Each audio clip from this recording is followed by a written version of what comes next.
গত 4ই সেপ্টেম্বর কাপাসিয়া উপজেলার দুর্গাপুরের দেলগাঁও আজিজিয়া মাদ্রাসা মাঠে অনুষ্ঠিত হয় বিশেষ দোয়া মাহফিল।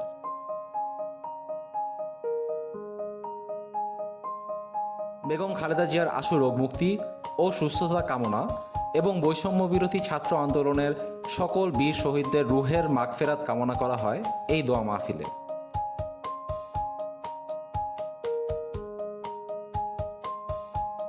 দোয়া মাহফিলে প্রধান অতিথি ছিলেন গাজীপুর জেলার বিএনপি সাধারণ সম্পাদক জনাব শাহ রিয়াজুল হান্নান এবং প্রধান আলোচক বীর মুক্তিযোদ্ধা খন্দকার আজিজুর রহমান প্যারা। মাননীয় প্রধান অতিথি, আপনি যে রাস্তা দিয়ে এসেছেন, কিছু রাস্তা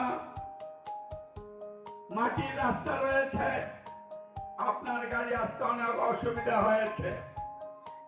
আর কিছু দূর আসার পরে পাকা রাস্তা পেয়েছেন, বাকি রাস্তা হয় নাই।